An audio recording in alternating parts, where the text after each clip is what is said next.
بسم الله الرحمن الرحيم. اهلا وسهلا بيكم حبايبي في قناتكم اطبخ ودبر ووفر مع بناتي.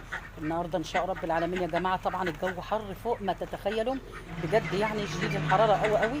فالنهارده انا بعت بنتي الصبح قلت لها اطلع حط للطيور فوق ميه وما تحط لهمش اكل ابدا، لان طبعا ما ينفعش ان احنا نحط لهم اكل في الجو الحر ده ابدا. احنا بنحط اخر النهار وخلاص، والاكل بيفضل قدامهم ياكلوا منه بالليل، وانا طبعا مشغله لهم لمبه موفره علشان لما ياكلوا براحتهم خالص، بس يبقى الجو فيه طراوه شويه. انما طول ما الجو حر ما ينفعش ان هم ياكلوا. وطبعا دي معلومه الدكتور البيطري هو اللي بيقول لي دايما الميه تبقى قدامهم، واي حاجه عندك لو هي ترطبهم زي البطيخ مثلا، زي خيار، حاجه من دي. انما الاكل الاساسي لا، ما احطولهمش في الحر ده. طيب انا بقول لكم خلاص، فحطينا لهم الميه خلاص الحمد لله، وطلعت طبعا تاني بقى الوقت اخر النهار. فانا طبعا طالعه عشان احط لهم الاكل واحط لهم ميه واكنس لهم المكان وانضف بقى. خلاص احنا الوقت اخر النهار، يعني الجو ما عادش فيه شمس، الجو بقى فيه طراوه شويه. فنبص لطيورنا بقى ونتابعها كده ان شاء الله. طبعا اول حاجه خالص يعني عايزه اقول لكم النهارده ان انا عندي كنز فعلا جاني النهارده. الكنز ده هو ايه بقى؟ بواقي اي اكل عند بنتي او حد جايبه لي، بيبقى فعلا يعني انا بهتم يعني عارفين اللي بفرح بيه اكتر، يمكن مفرح مننا جايبه اكل لاولادي، لان خلاص احنا هناكل، لو حتى عيش وجبنه هناكله. اما الطيور لازم يبقى الاكل بتاعها متوفر عندي، وانتوا عارفين اكل الطيور غالي قوي يا جماعه. فاحنا بنقول دايما بنحط البواقي اللي موجوده، سواء عندي او عند البنات، اقول لهم عندكم اي حاجه اعملوها في الثلاجه وانا اخدها. فانا عندي دلوقتي بنتي جات لي وجايبه لي الحاجه بتاعتها معاها، هي اللي بواقي الاكل. فجايبه لي شنطه ما شاء الله، هوريها لكم اهو. الشنطه دي طبعا يا جماعه فيها عيش، فيها رز، فيها زفاره سمك، فيها مش عارفه بواقي اكل، فيها شوربه كمان. كل الحاجات دي بقول لكم يعني اللي بيربي طيور بيبقى عارف فعلا حاجه زي دي، بيبقى الواحد فرحان بيها قد ايه. فانا طبعا جايبه الجردل بتاعنا هو اللي في المطبخ، اللي بيبقى فيه دايما البواقي بتاع الاكل اهو، هكب عليه طبعا اللي هو اللي بنتي جايباه اهو. الاكياس كلها يا جماعه بكبها كده هنا في الجردل عشان احطها للطيور اهو.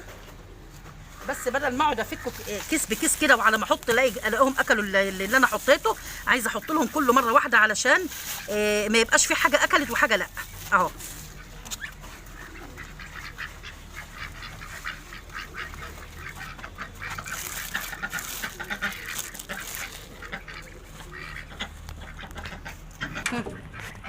انا بس استنى احسن. لا خلاص يا جماعه كبوتي كله خلاص اهو.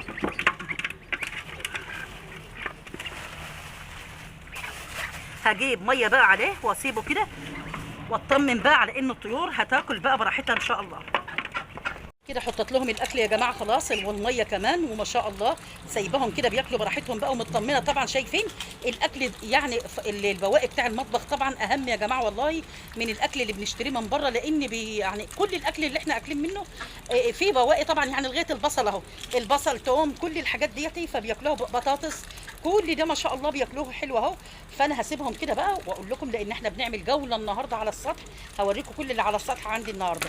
هدخل بقى كمان على البطه بقى، اللي هي النتايه اللي انا جايبه لها الذكر، وعايزه اكلها بقى وحطها لوحدها علشان بعمل لها مكان يعني علشان تبيض وتعمل لوحدها، ومعاها الذكر. تعالوا بقى ندخل لها كده ان شاء الله، نحط لها الاكل والميه ونطمن عليها ونرجع تاني. الاكل بقى اللي انا جايباه يا جماعه للذكر والبطه اهو، شايفين ده برضو بقول لكم نفس الاكل، برضو نفس الحاجه اللي هي من البيت، وحطيت عليها بس الزياده العالقه اللي هي بتاعت الخلطه بتاعت الحمام. في خلطه كده هم مش بياكلوها، او الهرد بتاعها يعني بيسيبوه كده بقى، او ما انا مطلعاه بره ما برموهوش، بطلعه بره للطيور الكبيره واحطها لهم زي ما انتم شايفين اهو كده. عملت الخلطه جميله خالص اهي. هندخل بقى للبط بتاعنا اهو يا جماعه. انا الذكر والانتايه انا حطاهم هنا في البلكونه اهو فوق.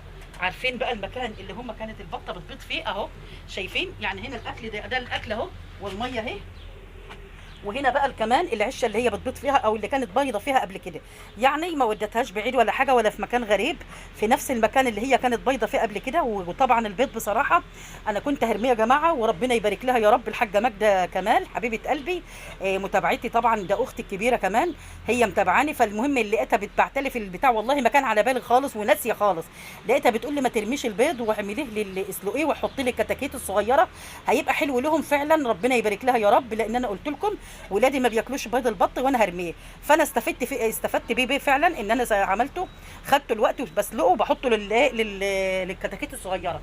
هبعد بقى ان شاء الله دلوقتي وادخل تاني على السطح واسيب الطيور هنا، لان طول ما انا واقفه كده البطه والذكر دول مش هياكلهم. فهزود بس شويه ميه كده على الاكل اهو، واسيبهم كده ان شاء الله بقى وادخل لبقيه الطيور. جيت بقى يا جماعه تاني، سبت طبعا البط خلاص سبته ياكل، اللي هو الذكر والنتايه هناك في البلكونه. وجيت هنا شوف بقى بقيه الطيور بتاعتي اهي، حطيت الميه ليهم ما شاء الله اهو، شايفين بيجروا ورا بعض. بيجروا ورا بعض فعلا اهو اهو. بسم الله ما شاء الله، ربنا يبارك لنا يا رب، ربنا يبارك فيهم. انتوا عارفين ان دايما بقول لكم ان البط يا جماعه او الطيور بتتونس بصاحبها. وانا دايما بصراحه لان ما بصدق ان انا اطلع السطح، فلما خلاص يعني طالما ان الحمد لله قدرت وطلعت بقى، لازم استريح شويه، فلازم اقعد شويه مع الطيور لحد ما خلاص المغرب ما يقدم بقى. افضل قاعده معاهم كده، ابص عليهم، اشوف اللي لو حاجه الله لا يقدر تعبانه اشوفها، لو حاجه كويسه الحمد لله، او حاجه مثلا رجلها معنقله في حاجه ابقى متابعاها كده يعني. وزي ما بقول لكم الطير يا جماعه بيتونس بصاحبه، لازم اكون متابعاهم كده علشان ابقى على طول عارفه فيهم ايه. حتى لو فيهم اي حاجه مثلا تعبانه اعالجها، او انني ابعتها للدكتور البيطري يقول لي فيها ايه. فهو لازم ده طبعا ما بيجيش من اني ابعت ابني او بنتي، ابني طبعا ما بيطلعش، بس ابعت بنتي او حاجه تطلع للطيور ما هتعرفش زي انا.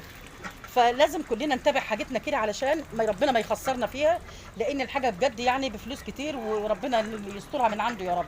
طبعا البط يا جماعه اللي هو الكبير ده اهو، اللي انا كنت قايله لكم هذبحه، بس انا كان لسه خفيف شويه كده، والوقت عندنا الحمد لله اللي هو اللحمه في الثلاجه وكلام من ده، فيعني بنستنى شويه بس البط الكبير ده يتقل وبعدين هذبحه ان شاء الله. وكمان حاجه، انا عندي حوالي 2 نتايه من البلد ده اللي بالبيض. يعني ربنا يسهل يا رب، اذا حصل نصيب وقربنا كده على، بس هو لسه ما بطش الوقت، لو قرب على انه يبيض هسيب منهم واحده مع النتايه اللي جوه اللي هي المسكوفي دي او السوداني، علشان يبقى عندي برضو تديني النتاج اللي هو ده، او تديني النتاج اللي هو الخليط مع الذكر اللي جوه ده. فان شاء الله يعني انا برضو هشوف لو حاجه حصلت ان شاء الله وبطه من دول باضت، هسيبها باذن الله يا رب ان شاء الله، واذبح الباقي باذن الله يا رب اهو. كده يا جماعه بقى مش هطول عليكم الفيديو اكتر من كده، بس امانه عليكم، امانه عليكم، انا بقول لكم بالامانه فعلا. ادخلوا يا جماعه حطوا لايك على الفيديو، كل اللي يدخل بالله عليكم يحط لايك، علشان اليوتيوب عمال يحذف الفيديوهات اللي بتبقى اللايكات عليها قليله. فبالله عليكم ادخلوا، لان والله ربنا اللي يعلم انا ببقى طالعه ازاي، وما فيش في دماغي يمكن تصوير لان بياخد مني وقت والحاجات دي كلها، بس بعملها علشان خاطر برضو كلنا نستفيد ونفيد كده باذن الله يا رب. ان شاء الله اقابلكم بكره باذن الرحمن في فيديو جديد، وكله خير وبركه ان شاء الله من عند ربنا، واشوفكم بخير يا رب دايما من هنا لبكره، يشوفكم دايما بخير. سلام عليكم.